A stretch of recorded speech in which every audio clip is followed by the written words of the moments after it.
Chapter 3. Becoming Indestructible. Shields up, Mr. Sulu, as said by Captain Kirk. Having an impenetrable force shield. Safety is something that happens between your ears, not something you hold in your hands. Jeff Cooper. Well, the second part of the technique to control your mind is how to take that skill and turn it into an impenetrable force shield that will literally protect you at all times from the negative influence from the world about you and keep you aligned on your path to certain riches. I would imagine that you've started to apply the 15 seconds of positive thought after all the layers I've applied. I'd be surprised if you hadn't given it a go. If you didn't, by the way, then that is a dangerous sign, as you are seriously fighting change. Until you decide to allow change to happen, then your chances of success are, in my opinion, virtually non-existent. If you cannot decide to help yourself and think about one of the most wonderful moments of your life, then you have to, of course, consider why not. So I suggest you consider that for a while if you're serious about creating the life you desire. But I'm going to assume that you've started to try and apply the 15 seconds of positive thought. Then you have almost certainly observed the natural tendency of your nutter to try and stop you thinking the way you want to. You've watched him, and if you've mastered it, you were able to control him, and you should have started to feel a little weird that there has been a nutter in control for quite a while. And why haven't you noticed him before? It doesn't really matter what has happened. What matters is that you can control him now, if only for short periods of time to start with. What matters is the next part of this skill. You need to now hold 15 minutes a day of wonderful, uninterrupted positive thought. Yes, you must spend 15 minutes of your day in uninterrupted thought about the things you love. Side note, if you're struggling to remember to apply the 15 seconds technique regularly enough, then you need to create reminders for yourself to do it. Little thought provokers that you place around your home and work to remind you to think. These are pattern interrupts to get you thinking. Each time you stop and see one, just think and you'll become present for a few seconds. Then go back to what you were doing. This technique is little but often, and it gets your mind used to becoming present. Do not leave these thought provokers in the same place for too long, because your mind will begin to see them as normal and they will not interrupt your pattern. By holding 15 minutes of positive, uninterrupted thought, you basically can instantly build an impenetrable force shield from the negativity from bad media, misguided family, friends, work colleagues, etc. All of their influences on you will have no effect at all. Every day, you merely top up your energy shield with 15 minutes of positive thought. I had public humiliation, imminent bankruptcy, people hacking my emails, spreading lies, people just lying, opportunists trying to capitalise on my situation. Nothing could even dent the force shield, and it took no effort at all on my part. I was not strong, I did not need to be. Merely they could not get through an impenetrable force shield I had built for myself with just 15 minutes of positive thought a day. In fact, all of their negative energy actually just made it easier for me. So are you ready for some really powerful stuff? Now I know what you're probably thinking. 15 minutes? Hell, I've just had some of the hardest work I've ever had just being able to hold 15 seconds on demand. And I'd agree with you. So here's how you do it. It took me 3 weeks from first reading about this to actually planning a way of doing it and then doing it. Why is the 15 minutes so powerful? Well, in that time, you are going to appreciate what you have and be grateful for what is coming to you. Gratitude and appreciation have the same effect and create great power.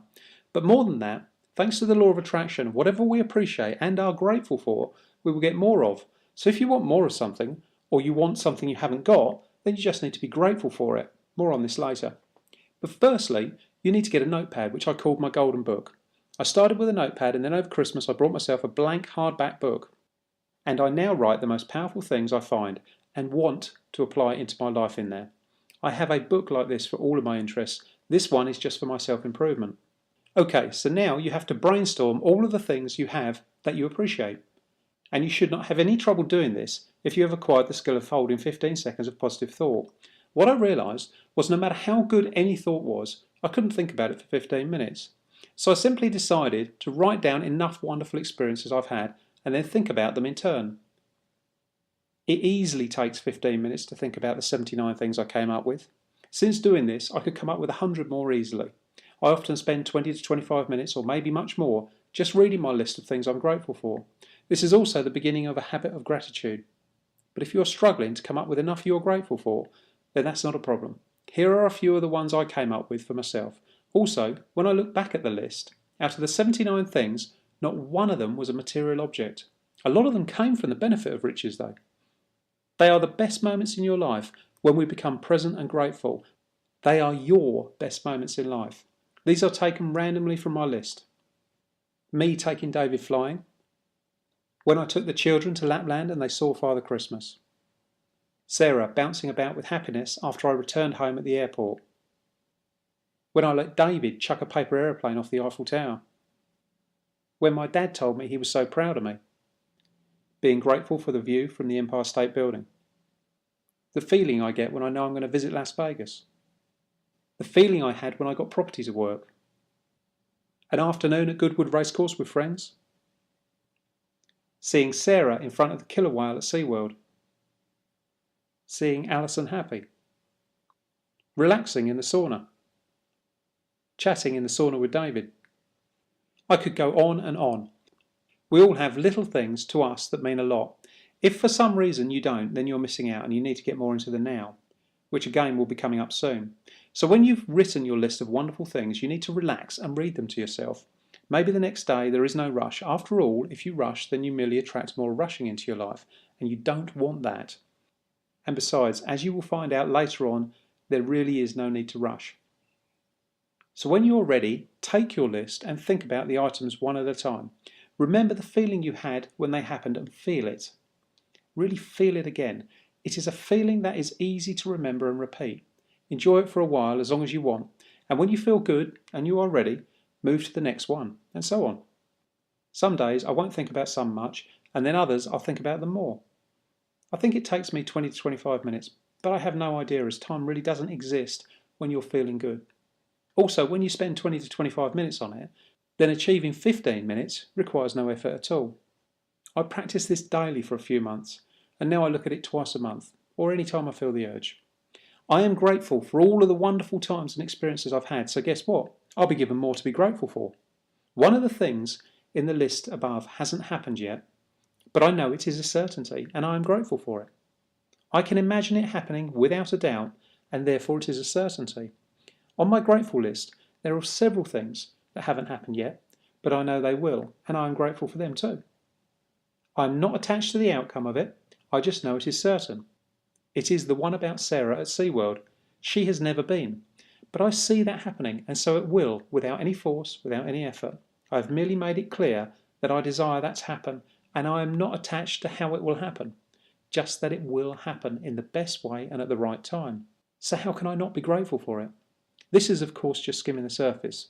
For now, enjoy creating a list. These are the very best moments of your life. If you can't enjoy remembering those, then you have a real problem. Avoid at the moment anything that leads to a feeling bad experience. We'll come on to overcoming those later. For now, just positive, emotive stuff. If you find that one thing leads to a negative thought, then you need to remove it from the list. Jumble the list up and rewrite it so that you remove that thought pattern completely. This is an important element, so don't underestimate the importance of rewriting and breaking the thought pattern. Now, when you go into this state of gratitude and appreciation, you will find a power that will be just in you. People will notice something different about you. You will be able to just handle situations better and more easily without getting angry. Your frustrations with little things will have subsided a lot. We will come on to removing them completely later, but for now, be as present as possible and notice what others are saying about you and how you are feeling. You have started on the path to complete control of your mind. The more you practice this, the more you silence the nutter and the more invincible you become. When you have mastered the skill of instantly being able to hold a positive thought and practice the skill of 15 minutes per day of continuous positive thought, then you are well on the path to certain riches. One more thing. Towards the end, or at the end of your 15 minutes, have a go at bringing in no mind and hold no thought at all. If you are ready and you can do it, then you will experience the power of no mind and the calmness it gives you. This strengthens your shield as well. Then see if you can bring in no mind at different times of the day. See if you can, at a moment's notice, shut your mind off, but be completely present and aware. It doesn't matter if you can't do this yet.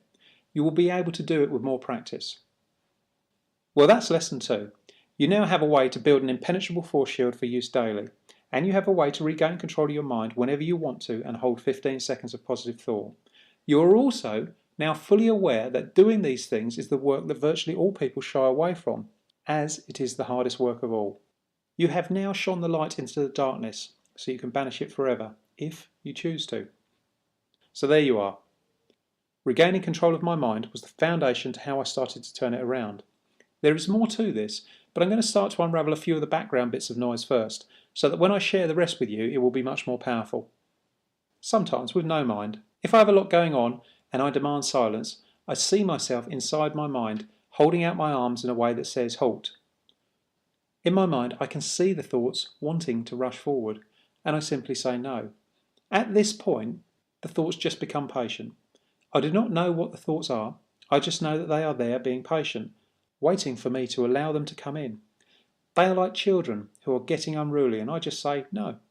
They realise they are out of line and they calm down. This is when I can literally hit the restart button on my mind.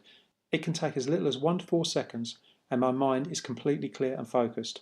Developing this skill may be something you should consider, but don't force it, just allow it to come. It is like a byproduct of feeling grateful, as you place each thought in your mind and you are grateful for it. Do this and your mind enjoys it, and it then patiently waits for you to add the next thought. Why not just not add one for a while? Summary of techniques so far. Bring in a positive thought which you are truly grateful for. You can expand around that thought. You can go deeper into the memory of it. You can create your list of what you are grateful for and spend 15 minutes a day being grateful. Being grateful of what you are grateful for creates more of that and allows less time to be filled with things which you do not want. Don't think about that too much, it's just the way it is. You can bring in no mind and restart your mind. Once you are a master of these techniques, which may only take a few days or maybe a few weeks, then you will develop an inner calmness which you will love. But if it is taking you longer, then it will be because of one of the other things we are going to cover. Remember, time doesn't really matter once you know you're on the right path. Time only matters when you're worried that this path may end up in a disappointment and you have to start looking all over again.